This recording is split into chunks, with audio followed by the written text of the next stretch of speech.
This is Louis Zumbaugh with Rush Hour Ag. Leave your message after the tone. Hey Louis, it's Elliot Henderson. Can't wait to tell you about rolling down the back road, truth riding with the dust, talking agriculture policy with people you can trust. From the field to the Capitol, we're breaking it down. Real talk, real issues from a real farm town. Every hour's rush hour when the work won't leave, so we're cutting through the noise and setting things straight. What's your rush today, Elliot? All right, welcome back, listeners. We've got Gary Grant with us, and we're going to continue our discussion about lobbying in the state of Iowa. Yeah, Gary, earlier we had an episode where we pretty much devoted it all to property taxes. Let's start out with energy. I know the governor had an energy bill, and where's that going, and what's that look like? Well, the governor has an energy bill that I think that is a pretty wide-ranging bill. It includes a number of subjects. It's kind of what is colloquially known as an omnibus bill because it covers a variety of subjects. It does have some controversial things in it, like there's a section that deals with a policy called the right of first refusal, and what this bill, if it passed and were signed into law, would would allow, if there are any expansion, or construction of new distribution lines in the state, essentially any distribution construction company in the state would get, or any distribution company in the state would get the right to refuse the project before it was offered or bid out to any other entity. So I think in Iowa now the distribution is usually handled by a company called ITC. So essentially ITC would get the right to refuse the project. Let's say they wanted to build, like a new 100-mile transmission line, from a new power generation station. Then ITC would have to say, yes, we're interested, or no, we're not interested, bid it out. And that's fairly controversial because that there are folks who believe that conducting business in that manner makes things more expensive for consumers, and there are folks that believe that it provides a better service if you have somebody that's domiciled here in Iowa, because if it doesn't work or if it falls apart, then they're still here to kind of, hey, what happened with our this transmission route? So I think the jury's still out. There was Senator Green and I think Representative Stone sent a letter to the current administration, Department of Justice, asking, sort of for some feedback on this, and the Department of Justice said that this was not sort of a policy that this administration thought was a very good idea. Didn't say they couldn't do it, because I don't think they can regulate like that, but said that we don't think this is a good idea for a variety of reasons. We think it's anti-competition, and several things that the folks that are in favor of it, sort of dispute. So I think that made it a little controversial. I also believe that the governor announcing during the legislative session that she's not running for re-election could have had some effect on it, simply because it's one of the governor's priorities, and the legislature has shown great deference in kind of, working with the governor on her priorities over the past several legislative sessions. If it's a controversial bill, and I say if because some people say it is, some folks say it isn't, would you be willing to stick your neck out for somebody that may not be here next session or here for the next election?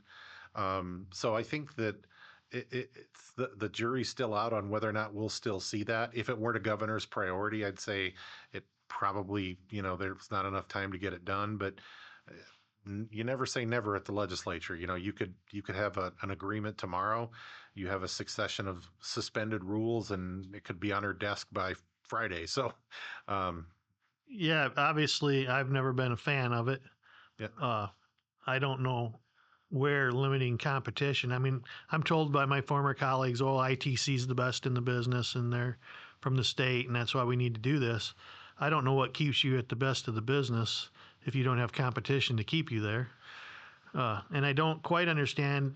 We've had another guest at a time talk about smaller projects, which it kind of confused me. So I understand, and I'm an Alliant customer. So just to be full honest here, we pay the highest electric costs in the nation, probably, certainly in the Midwest. They're out of control. I'm not saying anything that isn't true there. Yeah, no editorialization there. Not a bit. But I get it that if you had a short line going somewhere, why you wouldn't bid that out.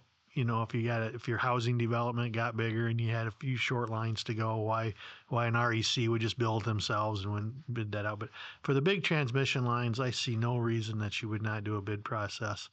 It just makes no sense to me why a legislator would vote for that. Well, I think ITC would say, well, that they engage in a bid process for their subcontractors, so you in effect are getting that competition. Maybe just not at the level that you think. Yeah. I mean, you've heard the arguments. I mean, it's just I think it depends on which side of the argument philosophically that you find yourself in. That is the is what you're looking for, the low bid, and is low bid always the best value? No, we can combine things here if you want to go that route, because I'm also not a low bid fan.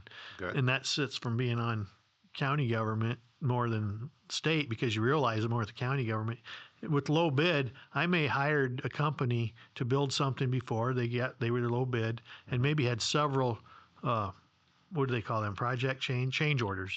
They drive me up a wall, because in private business, if you have a big change order, chances are the company I hired is paying for it because they messed it up. Okay. Yeah. In this world, it's no, you get to pay for it, even though we maybe messed it up. You still get to pay for it. So I would like to see, actually, if there was future legislation on this where you had a percentage, you didn't just get to pick. I understand why we're doing low bid, but maybe you got to have a 10 or 15% leeway of whether you pick the low person. Because the low person, if you're consistently having problems with them, why do you want to keep hiring them? I mean, it makes no sense. So I can see where you maybe don't always take the low bid. I just don't understand why we're just giving this to one company.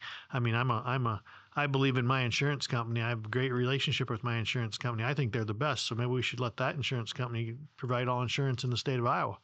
I mean, what's wrong with that?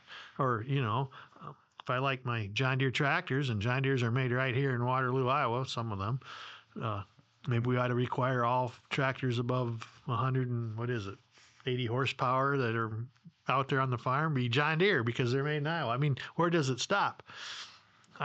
I don't know. I mean, I know it's not going to go that far, but I just don't believe in that. But so anyhow, that brings that up. I guess we don't have to talk a lot about that. You kind of explained it. Now I've given you a big editorial on why I'm against it and think all the legislators ought to be against it.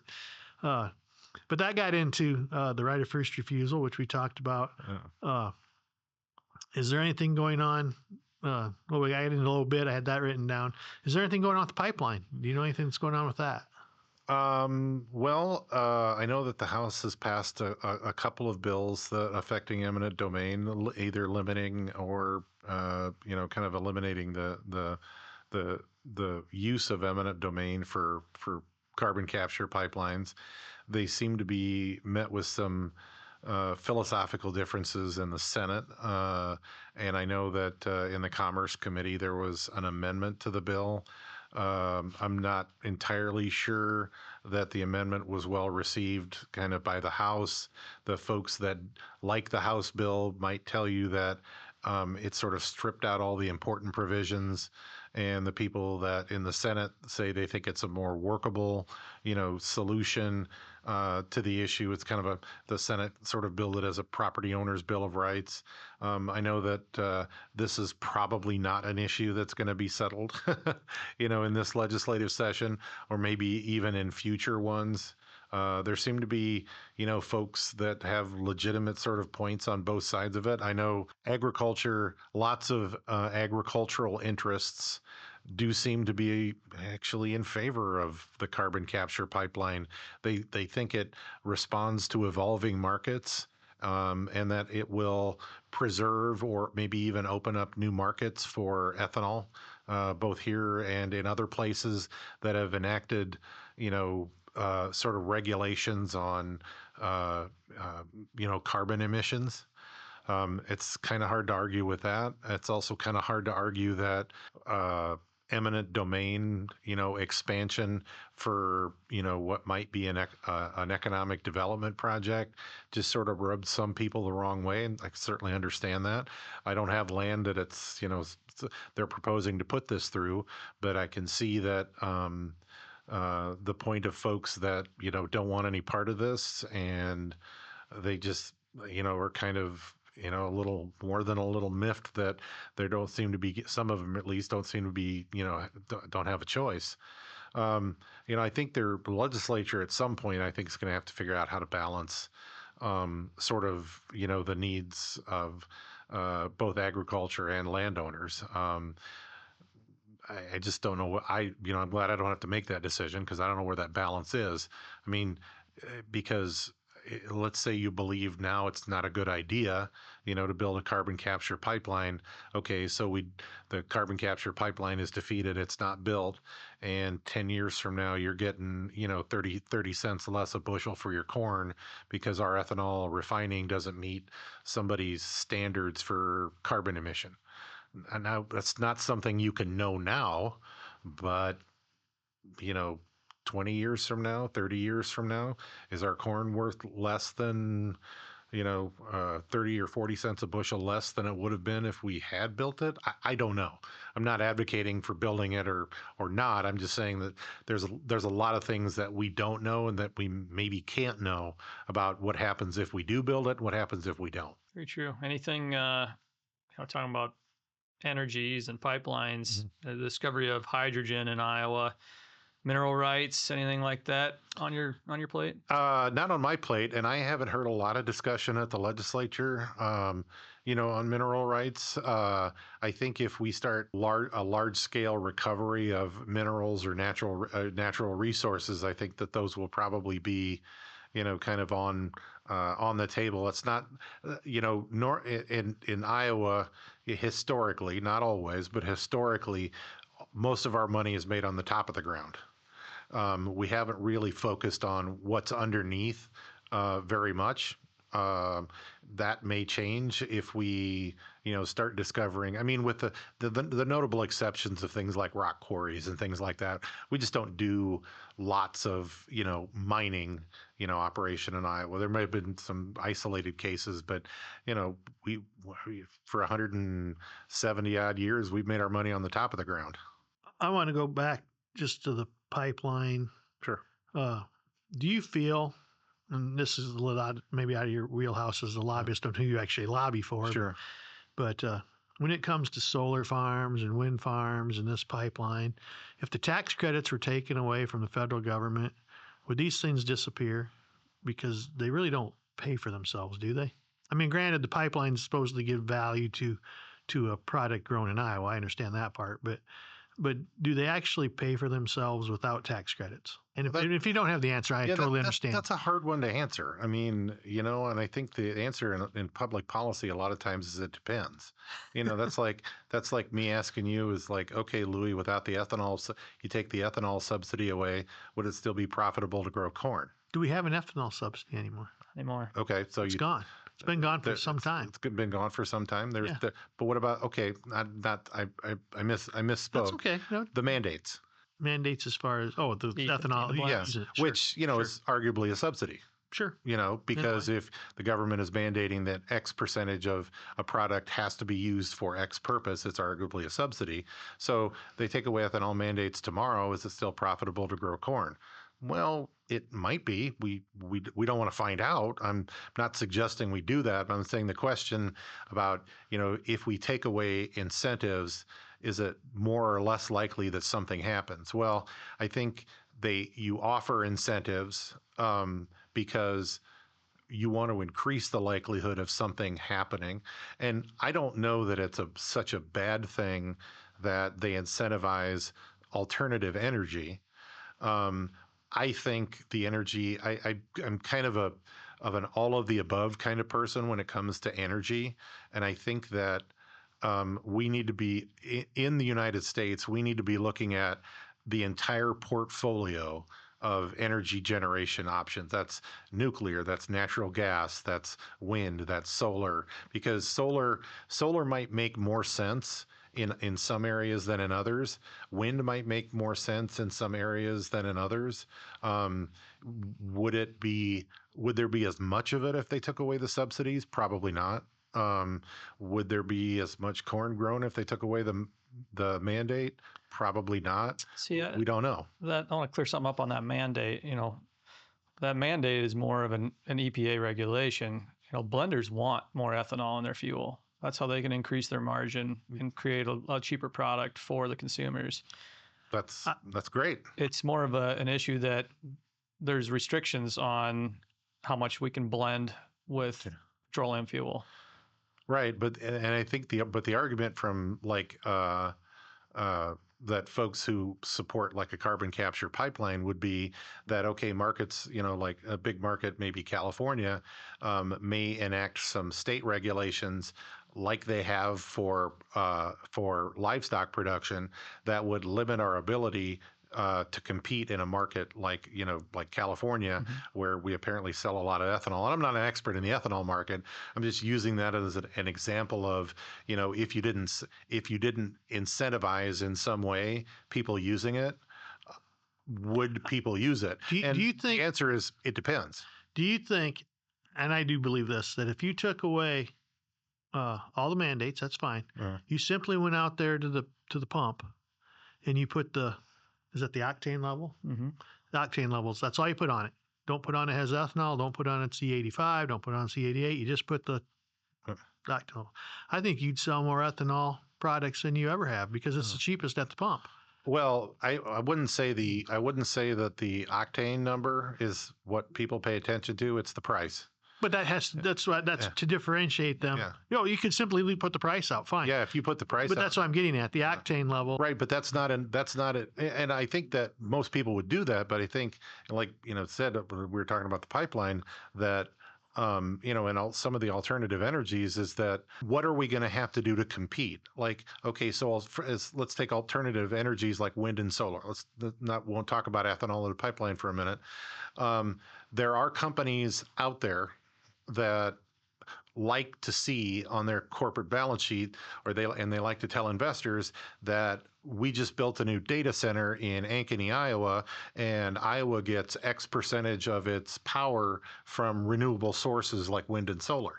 So that's done nothing but cost the Alliant customer the highest rates ever. But did it benefit the economy as a whole? Now, look, I know how you feel about Alliant, Louis, and the rates they charge. But when we're talking about incentivizing things, I'm not in favor of all subsidies and mandates and things like that. I'm more of a laissez-faire capitalist, but I see the utility in incentivizing some practices, because I think like some of the ag interests would tell you or would say we need the pipeline because it will allow us to compete in different markets. Right.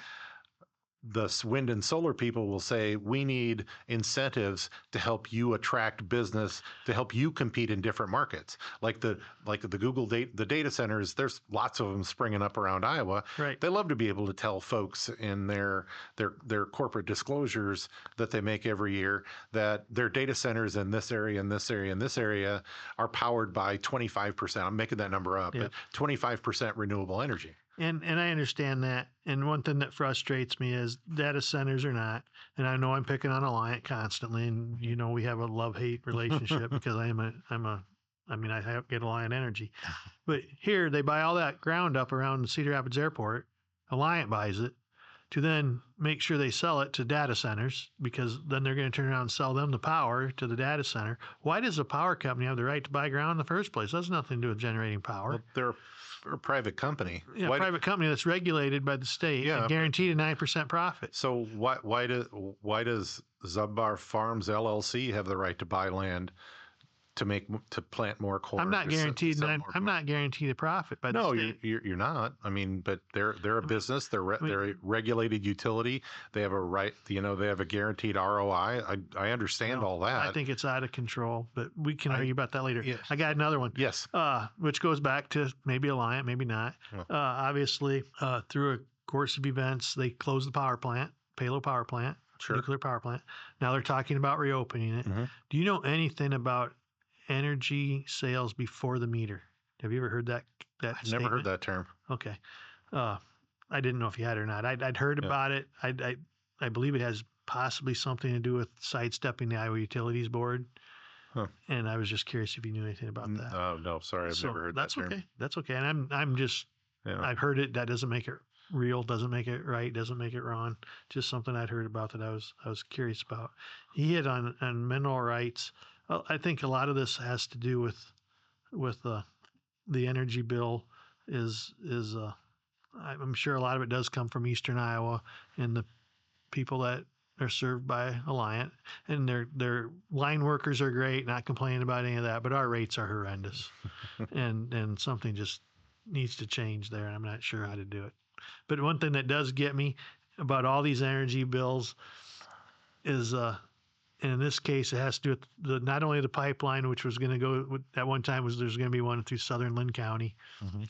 We had a city mayor come to our county board of supervisors meeting complaining about the pipeline that was going to go near his town, but praised the solar farm that was going by the other towns. And it always confused me as to how someone could praise one thing that wasn't. It just goes back to what's in my backyard. He was concerned about the one that was in his backyard, but was totally for the one that wasn't. Well, and I think with solar farms, and I'm not saying this is everybody that's opposed to solar farms, is it's easier to look at that 1,000-acre solar farm if you're getting one of the royalty checks from it. But if you're looking at it and not, if you almost got a check, I mean, that could make it a little bit harder to take. I mean, Sure, but that goes back to eminent domain and the carbon pipeline. I don't believe the carbon pipeline should be given eminent domain. Maybe at some point, some level at 85% or something, they could then obtain it. But it's definitely a private company, and I don't think that they should have that right. But they certainly have the right to grossly overpay the people that they want to go to. sure, that's And I do believe everybody has a price at some level, or most everybody. And that's one thing I think the state or the Senate's Bill of Rights, if that's what you want to call it, did, was it allowed those companies to go outside of their corridor that they set up. Mhm. So if there was a section of ground there that everybody just said no, they could go outside of that and still do it without starting over. I think, the Senate bill, although I know it doesn't go far enough for some people that totally want to stop the pipeline, when you are a representative or a senator, you are representing the whole state. You're elected by a certain area, but you are a state senator or state representative. I think their bill maybe has some merit based on that. Yeah, I think it's gonna all come down to the some of the folks, if they're the ones being subjected to eminent domain, versus folks that settled voluntarily. I mean, I can certainly see sort of the point of people who don't want anything to do with a project but are kind of forced to do it. That's and yeah, if you pay them, if you start adding zeros, it gets harder to kind of say no. But there are always people that are going to say no, no matter how That's many true. zeros you put on there. And at the end of the day, how much protection do we offer folks like that? Eminent domain is, one of the most difficult of governmental sort of authority, and I don't know that it should be used lightly. I know that eminent domain for economic development is a Supreme Court decision that goes back 20 odd years or more, and I don't know that I'm not convinced that if you took that same case to the Supreme Court today that you get the same decision. Right. Simply because before that particular decision, you had to demonstrate a public good. for it, or significant public use. So we're talking, highways and maybe a hospital or a military base or something like that, where you're exercising eminent domain. Now we don't. It's thankfully not done often, but now you can do it for economic development. And I could see where that would rub a lot of people the wrong way. It definitely rubs me the wrong way. We hit a lot of topics. Do you have any other one topic that you think kind of hits agriculture or kind of hits rural people? Not necessarily agriculture, but that we don't know about, that we haven't heard, that's kind of coming out from the woodwork? Well, I'm not sure. I'm not sure that there's any one topic, but let me just pontificate here for a second on something that I think rural Iowans, if they really want to have a voice, they need to participate. Okay, that means vote. I know it's a pain. I know that, finding your polling place and, or requesting an absentee ballot, but you need to vote, because unless you vote, you really don't have a lot of room to complain about things that are happening. And I would include, especially for rural people, one of the more important sort of elections that you need to participate in are your school boards and your school bond elections. And there's a lot of times that those aren't well publicized, but when your school board wants to build a new $20 million high school, that's going to cause your property taxes to go up. So you need to learn about that. You need to make sure that you're participating in the process, because it's too easy to be uninformed and to forget about it and to just not go in and not bother. But lots of these decisions that are made and show up once in a while, because I can tell you even at the Linn County Board of Supervisors meetings, if there is one person that comes to a budget hearing, that's a crowded room. That's true. And you don't have to go to all of them, because there are a lot of them, and they're sometimes, in inconvenient times. But I wish people would be more informed, and especially rural Iowans, because Board of Supervisors and school boards are where most of your property taxes go, and you just need to be involved. I agree with that, and I'll put a little plug in for Linn County. Linn County is fortunate enough to have the staff that they have that deals with the budget and that area.